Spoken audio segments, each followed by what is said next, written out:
चलिए हम देखते हैं साइंस के एनसीईआरटी क्लास 8 के 6 चैप्टर है। चैप्टर के नाम है दहन और ज्वाला। देखेंगे हम घर पर उद्योग और वाहनों को जलाने के लिए विभिन्न प्रकार के ईंधनों का उपयोग विविध प्रयोजनों के लिए करते हैं। क्या आप अपने घरों में प्रयुक्त होने वाले कुछ ईंधनों का नाम बता सकते हैं? व्यापार और उद्योग में उपयोग होने वाले कुछ ईंधनों का नाम बताइए। और मोटर गाड़ियों चलाने में कौन से ईंधन काम आती है, आपकी सूची में सम्मिलित कीजिए।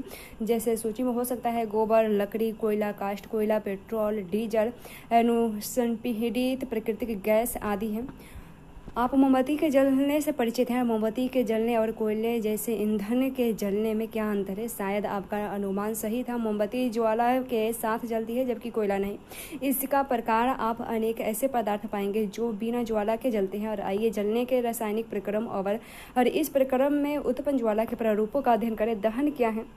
क्लास 7 में मैग्नीशियम दहन के क्रियाकलाप का स्मरण करिए और हमने देखा था कि मैग्नीशियम जलकर मैग्नीशियम ऑक्साइड बनता है और ऊष्मा तथा प्रकाश उत्पन्न करता है। इसी प्रकार का क्रियाकलाप हम एक काष्ठ कोयले का टुकड़ा लेकर कर सकते हैं। काष्ठ कोयले के टुकड़े को संडासी से पकड़िए और एक मोमबत्ती अथवा बुनसेर बर्नर को ज्वाला के निकट लाइए और आप क्या देखते हैं? आप पाते हैं कि काष्ठ कोयला वायु में जलता है और हम जानते हैं कि काष्ठ कोयला वायु में जलकर कार्बन डाइऑक्साइड, ऊष्मा और प्रकाश देता है।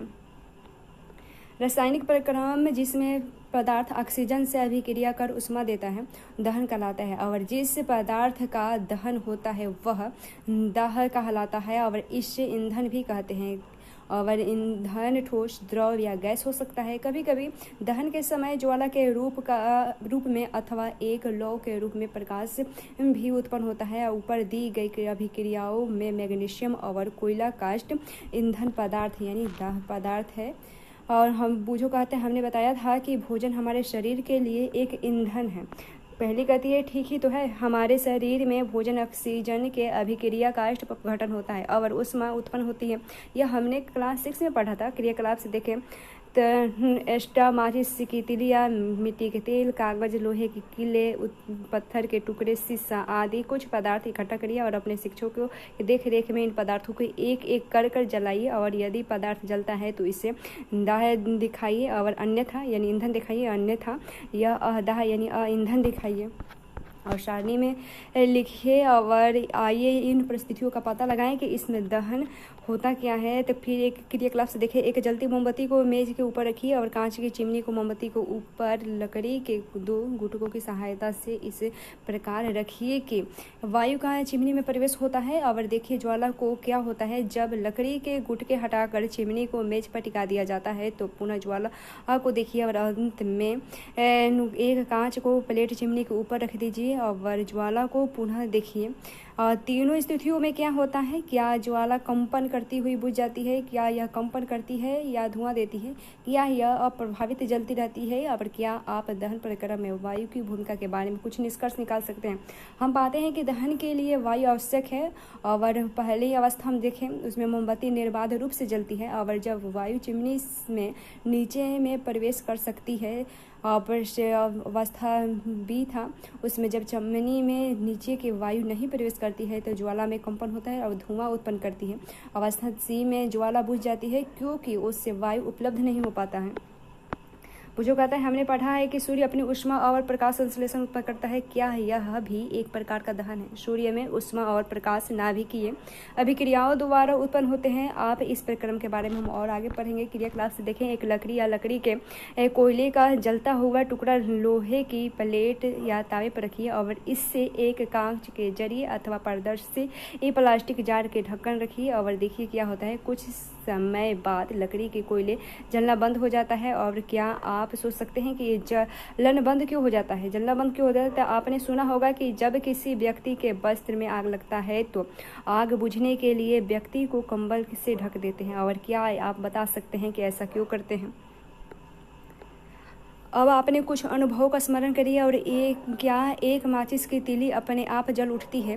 यह किस प्रकार जलाई जाती है? आपको कागज के टुकड़े को जलाने का अनुभव अवश्य होगा। जब जलती हुई माचिस की तीली इसके पास लाते हैं तो क्या यह जल उठता है? क्या आप लकड़ी के एक टुकड़े को जलती माचिस की तीली उसके पास लाकर जला सकते हैं? लकड़ी या कोयले को जलाने के लिए आपको कागज अथवा मिट्टी के तेल का उपयोग क्यों करना पड़ता है? क्या आपने जंगल में लगने वाली आग के बारे में जानते हैं? यहाँ गर्मियों के मौसम में बहुत अधिक गर्मी पड़ने पर कुछ स्थानों पर सूखी घास आग पकड़ लेती है और घास से आग पेड़ों में पकड़ लेती है, पौधे में पकड़ लेती है और जल्द ही पूरा जंगल में आग लग जाता है। जंगल आग के चपेट में आ जाता है। इस प्रकार की आग के बुझाना बहुत कठिन होता है। देखिए क्या है, ये अनुभव आपको बताते हैं कि विभिन्न पदार्थ विभिन्न ताप पर आग पकड़ते हैं। वह न्यूनतम ताप जिस पर कोई पदार्थ जलने लगता है वह ज्वलन ताप कहलाता है। क्या आप यह बता सकते हैं कि कमरे के ताप पर माचिस की तिल्ली अपने आप आग क्यों नहीं पकड़ सकती? माचिस की तिल्ली माचिस की डिबिया के बगल में रगड़ने पर क्यों जलता है? माचिस का इतिहास बहुत पुराना है। 1000 वर्ष से अधिक वर्ष पूर्व प्राचीन मिस्र में गंधक में डुबोए गए चीड़ को लकड़ी के छोटे टुकड़े माचिस की तरह उपयोग किए जाते थे और आधुनिक निरापद माचिस का विकास लगभग 200 वर्ष पूर्व हुआ था। और एंटीमनी ट्राइसल्फाइड, मैग्नीशियम क्लोरेट और श्वेत फास्फोरस का मिश्रण कुछ गोंद और स्टार्च के साथ मिलकर उचित लकड़ी से बनी माचिस की तिल्ली के शीरे पर लगाया जाता है। जब इसे किसी खुरदरी सतह से रगड़ा जाता है तथा तो घर्षण की ऊष्मा के कारण श्वेत फास्फोरस प्रज्वलित हो उठता है और इससे माचिस की तिल्ली का दहन प्रारंभ होता है। परंतु श्वेत फास्फोरस माचिस उद्योग में काम करने वाले और माचिस का उपयोग करने वाले दोनों के लिए खतरनाक सिद्ध हुआ। आजकल निरापद माचिस के सिरे पर केवल एंटीमनी ट्राइसल्फाइड और मैग्नीशियम क्लोरेट लगा रहता है और रगड़ने वाली सतह पर चूर्णित कांच और थोड़ा सा लाल फास्फोरस लगते हैं और जो कम खतरनाक होते हैं। जब माचिस की तिल्ली को खुरदरी सतह पर रगड़ा जाता है तो कुछ लाल फास्फोरस और श्वेत फास्फोरस में परिवर्तित हो जाता है। यह तुरंत माचिस की तिल्ली के सिरे पर लगे पोटेशियम क्लोरेट से अभिक्रिया कर पर्याप्त ऊष्मा उत्पन्न करता है जिससे एंटीमनी ट्राइसल्फाइड का दहन प्रारंभ हो जाता है। हमने पाया कि इन दाह पदार्थ जब तक आग नहीं पकड़ सकता या जल नहीं सकता तब तक उसका ताप उसके ज्वलन ताप में कम रहता है। और क्या आपने कभी भोजन पकाने वाले तेल को आग पकड़ते देखा है? जब तलने वाला बर्तन लंबे समय तक जलते हुए स्टोव पर रखा जाता है तो क्या होता है, कमरे के ताप पर मिट्टी का तेल और लकड़ी या अपने आप नहीं आग पकड़ते और परंतु यदि मिट्टी के तेल को थोड़ा गर्म कर दे तो वह आग पकड़ लेती है। क्या इसका ज्वलन तापन लकड़ी के ज्वलन तापन से कम है? क्या इसका अर्थ है कि मिट्टी के तेल में रखने में हमें विशेष सावधानी बरतनी चाहिए? और निम्नलिखित क्रियाकलाप प्रदर्शित करता है कि किस पदार्थ के दहन के लिए उसके ज्वलन ताप तक पहुंचना आवश्यक है। क्रियाकलाप से देखें तो कागज के 2 कप तैयार करिए और इसमें से एक कप में 50 ml जल डालिए और दोनों कपों को अलग अलग मोमबत्ती द्वारा गर्म कीजिए। और क्या आप देख सकते हैं कागज में खाली कप का क्या होता है और जल युक्त कागज के कप का क्या होता है?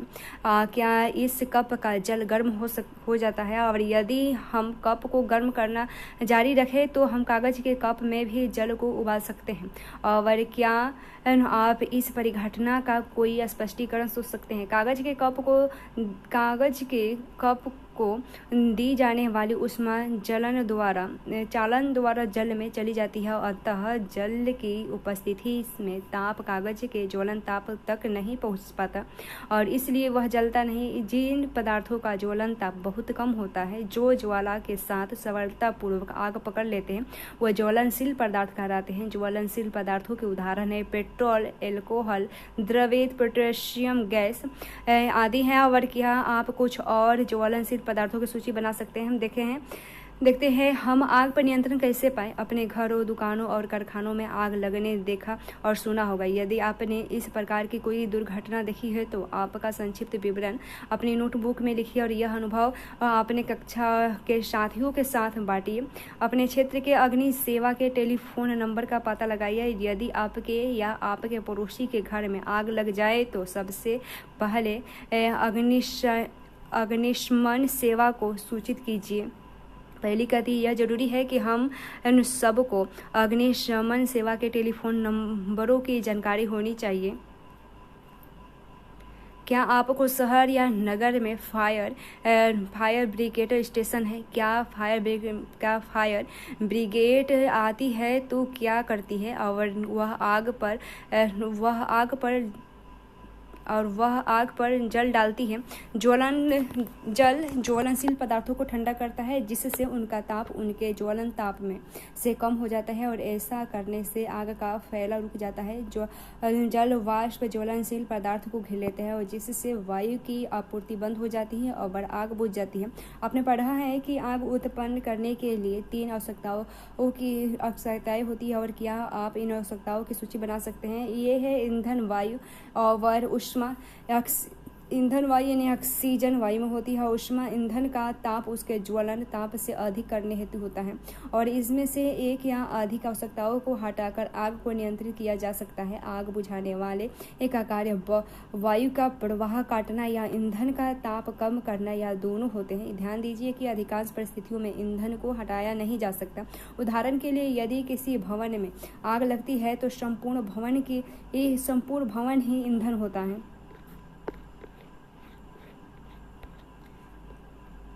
जल सबसे अधिक प्रचलित अग्निशामक है और परंतु जल तभी कार्य कर पाता है जब लकड़ी और कागज जैसी वस्तुओं में आग लगी होती है। यदि विद्युत उपकरण में आग लगी हो तो जल विद्युत का चालन कर सकता है और आग बुझाने वालों की हानि हो सकती है। तेल और पेट्रोल में लगी आग बुझाने हेतु भी जल का उपयोग उचित नहीं होता। और क्या आपको याद है कि जल तेल से भारी होता है और अतः यह तेल के नीचे चला जाता है और तेल ऊपर जलता रहता है। और विद्युत उपकरण और पेट्रोल और ज्वलनशील पदार्थों में लगी आग के लिए कार्बन डाइऑक्साइड सबसे अच्छा अग्निशामक है। ऑक्सीजन से भरी होने के कारण कार्बन डाइऑक्साइड आग को एक कंबल की तरह लपेट लेती है और इससे ईंधन और ऑक्सीजन के बीच संपर्क टूट जाता है, अतः आग पर नियंत्रण हो जाता है। कार्बन डाइऑक्साइड का अतिरिक्त लाभ यह है कि सामान्यतः यह विद्युत उपकरणों को कोई हानि नहीं पहुंचाती। और हमें कार्बन डाइऑक्साइड की आपूर्ति कहाँ से मिलती है? उच्च दाब पर यह द्रव के रूप में सिलेंडरों में भरी जा सकती है और एलपीडी किस रूप में सिलेंडरों में रखी जाती है। सिलेंडर में छोड़े जाने के पर कार्बन डाइऑक्साइड बहुत अधिक फैल लेती है और ठंडी हो जाती है, अतः न केवल आग को चारों ओर से घेर लेती है बल्कि ईंधन के ताप को भी नीचे ले जाती है और इसलिए यह अति उत्तम अग्निशामक है। कार्बन डाइऑक्साइड प्राप्त करने का एक दूसरा तरीका यह है कि सोडियम बाइकार्बोनेट यानी बेकिंग सोडा या पोटेशियम बाइकार्बोनेट जैसे रसायनों के पाउडर का भारी मात्रा में छिड़काव पर से आग के निकट इन पदार्थों से बहुत ही कार्बन डाइऑक्साइड गैस निकलती है जो आग बुझाती है। दहन के प्रकार देखें। एक जलती हुई माचिस की तीली अथवा गैस लाइट को रसोई में गैस स्टोव के निकट लाइए। सावधानी, स्वयं गैस स्टोव और प्रयोग न कीजिए, अपने माता पिता की सहायता से करिए और गैस स्टोव की घुंड यानी नाब को घुमाइए और गैस चालू कीजिए। और क्या आप देखते हैं, हम पाते हैं कि गैस तेजी से जलने लगती है तथा ऊष्मा और प्रकाश उत्पन्न करती है। इस प्रकार का दहन तीव्र दहन कहलाता है। फास्फोरस जैसे कुछ पदार्थ है जो कमरे के ताप पर वायु में चली जाती है और इस प्रकार का दहन जिसमें पदार्थ बिना किसी प्रत्यक्ष कारण है अचानक लपटों के साथ जल उठता है उसे सतह दहन कहते हैं। कोयले की खानों में कोयले की धूल में स्वतः दहन के ऐसे कई बार खतरनाक अग्निकांड हो चुके हैं। जंगल के स्वतः अग्निकांड कभी अधिक गर्मी के कारण होते हैं, कभी आकाश से बिजली गिरने के कारण होते हैं, परंतु जंगल में आग अत्यधिक मनुष्य की लापरवाही से लगती है। जंगल में ही यदि आप पिकनिक अथवा शिविर में जाते हैं तो कैंपर फायर का आयोजन करते हैं तो स्थान छोड़ने से पूर्व आग को पूर्णतः बुझाना आवश्यक याद रखिए। और हम त्योहारों पर अवश्य आतिशबाजी करते हैं और जब पटाखे को जलाते हैं तो एक आकस्मिक अभिक्रिया होने लगती है, जिससे होने से ऊष्मा, प्रकाश और ध्वनि पैदा होती है। अभिक्रिया में बनी गैस बड़ी मात्रा में निकलती है और इस प्रकार की अभिक्रिया विस्फोट कहलाती है। पटाखे पर दाब डालने पर भी विस्फोट हो सकता है। ज्वाला देखें, LPG ज्वाला का परीक्षण कीजिए और क्या आप ज्वाला का रंग बता सकते हैं? एक मोमबत्ती की ज्वाला का रंग कैसा होता है? क्लास 7 में मैग्नीशियम रिबन को जलाने के अपने अनुभव को याद करिए और यदि सारणी 6.2 की शेष वस्तुओं को जलाने का अनुभव नहीं है तो आप उन्हें अब कर सकते हैं। अपने परीक्षण रिकॉर्ड करिए और सारणी में लिखिए कि पदार्थ ज्वाला देता है या नहीं। ज्वाला की संरचना देखें। एक मोमबत्ती ही जलाइए और एक कांच की नली को संडासी द्वारा पकड़िए और उसका एक सिरा मोमबत्ती की अकंपित ज्वाला के दीप्त क्षेत्र यानी जोन में प्रवेश करा दीजिए और कांच की नली के दूसरे सिरे के निकट एक जलती हुई माचिस की तीली लगाइए और क्या वहाँ ज्वाला उत्पन्न होता है? यदि ऐसा है तो वह क्या है जो ज्वाला उत्पन्न कराता है? ध्यान दीजिए कि गर्म बत्ती के पास का मोम जल्द पिघल जाता है।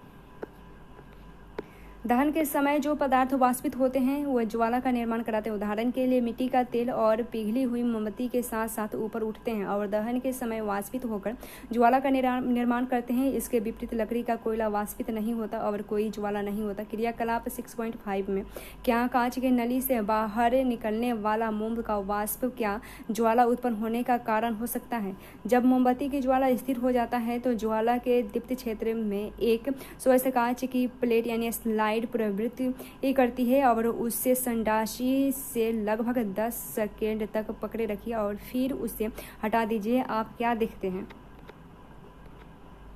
कांच की प्लेट यानी स्लाइड पर एक गोल काला वलय बन गया है और यह ज्वाला के दीप्त क्षेत्र में उपस्थित बिना जले कार्बन कणों के जमाव को दर्शाता है। एक पतले लंबे तांबे के तार को लगभग 30 सेकेंड तक ज्वाला के पकड़ तक रखिए और ध्यान दीजिए कि तार का भाग जो ज्वाला के कुछ ही बाहर है रक्त ताप हो सकता है और यह दर्शाता है कि ज्वाला के अदीप्त क्षेत्र का ताप बहुत अधिक है और वास्तव में ज्वाला का यह भाग सबसे अधिक गर्म होता है। सोने और चांदी को पिघलाने के लिए सुनार धातु की फूकनी से ज्वाला के सबसे बाहरी भाग को उस पर फूकते हैं। जो ज्वाला के सबसे बाहरी भाग का उपयोग क्यों करते हैं? देखते हैं ईंधन क्या है। याद करिए कि घरेलू और औद्योगिक उपयोग से संबंधित ऊष्मा ऊर्जा के प्रमुख स्रोत लकड़ी, काष्ठ, कोयला, पेट्रोल, मिट्टी का तेल आदि है। ये पदार्थ ईंधन कहलाते हैं और अच्छा ईंधन वह है जो सहज उपलब्ध हो जाता है। यह सस्ता होता है और वायु में सामान्य दर से सुगमता पूर्वक जलता है। यह अधिक मात्रा में ऊष्मा उत्पन्न करता है। यह जलने के उपरांत कोई अवांछनीय पदार्थ नहीं छोड़ता। संभवतः ऐसा कोई भी ईंधन नहीं है जिसे एक आदर्श ईंधन माना जा सके। हमें ऐसा ईंधन ढूंढना चाहिए जो किसी विशिष्ट उपयोग की अधिकांश आवश्यकताओं पूरी करता है और ईंधन के मूल्यों में भिन्न होता है। कुछ ईंधन अन्य ईंधनों की अपेक्षा सस्ते होते हैं। जिन ईंधनों से आप परिचित हैं उनकी सूची बनाइए और सारणी 6.3 की भांति उन्हें ठोस, द्रव और गैसीय ईंधनों में वर्गीकृत कीजिए। ईंधन दक्षता देखें।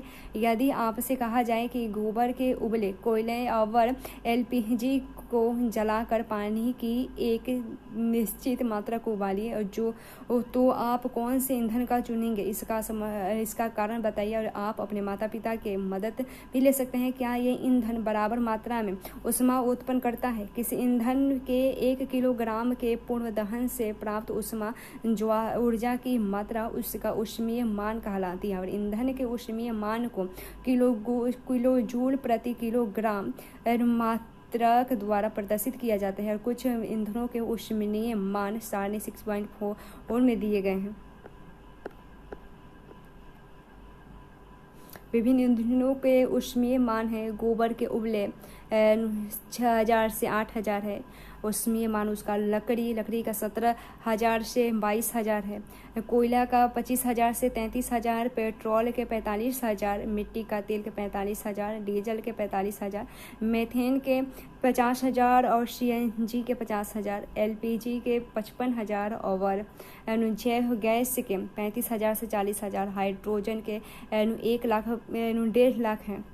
उसके बाद ईंधन के दहन से हानिकारक उत्पाद प्राप्त होते हैं। देखते हैं ईंधन का बढ़ता हुआ उपयोग पर्यावरण पर हानिकारक प्रभाव डालते हैं। लकड़ी, कोयले और पेट्रोल जैसे कार्बन ईंधन बिना जले कार्बन कण छोड़ते हैं। ये सूक्ष्म कण खतरनाक प्रदूषण होते हैं जो दमा जैसे श्वास रोग उत्पन्न करते हैं। सर्दियों में लकड़ी का उपयोग घरेलू तथा औद्योगिक ईंधन के रूप में हो रहा था, परंतु अब इसका स्थान कोयले और LPG जैसे ईंधनों ने ले लिया है। अभी भी हमारे देश के बहुत से ग्रामीण क्षेत्रों में ईंधन के रूप में लकड़ी का उपयोग हो रहा है क्योंकि यह आसानी से उपलब्ध और सस्ती है, परंतु लकड़ी को जलने से बड़ी मात्रा में धुआं उत्पन्न होता है जो मनुष्य के लिए हानिकारक है और श्वसन कष्ट उत्पन्न करता है। साथ ही वृक्ष हमें बहुत सी उपयोगी वस्तुएं उपलब्ध कराते हैं जो ईंधन के रूप में लकड़ी का उपयोग करने पर हमें प्राप्त नहीं हो पाती।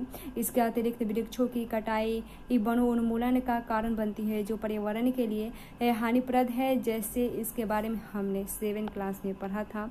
और इन ईंधनों का अपूर्ण दहन कार्बन मोनोऑक्साइड गैस देता है और यह अत्यंत विषैली गैस है। बंद कमरे में कोयला जलाना खतरनाक होता है। उत्पन्न कार्बन मोनोऑक्साइड गैस से कमरे में शोर है, व्यक्तियों की मृत्यु भी हो सकती है। वो जो कहता है वो इसलिए हमने सलाह दी जाती है कि उस कमरे में कभी ना जाए या सोए जो जलने या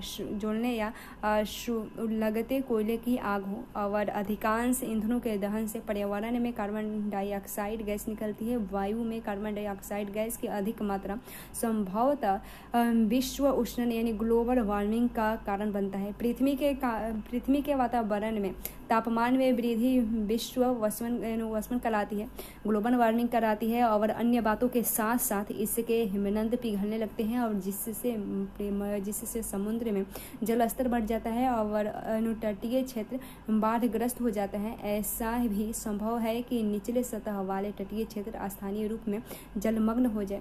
चौथा देखिए, कोयले और डीजल के दहन से सल्फर डाइऑक्साइड गैस निकलती है और यह अत्यंत दमघोटू और संरक्षक गैस है और इसके अतिरिक्त पेट्रोल इंजन नाइट्रोजन के गैसीय ऑक्साइड छोड़ते हैं। सल्फर और नाइट्रोजन के ऑक्साइड वर्षा जल में घुल जाते हैं तथा अम्ल बनाते हैं और ऐसी वर्षा अम्ल वर्षा कहलाती है जो फसलों, भवनों और मृदा के लिए बहुत हानिकारक होती है। इसके विषय में हमने 7th क्लास में ही पढ़ा था। और मोटर वाहनों में ईंधन के रूप में डीजल और पेट्रोल का स्थान अब CNG यानी स्पीड प्राकृतिक गैस ने ले रखी है। और क्योंकि CNG सल्फर और नाइट्रोजन के ऑक्साइडों का उत्पाद अल्प मात्रा में करती है। CNG एक अधिक स्वच्छ ईंधन है।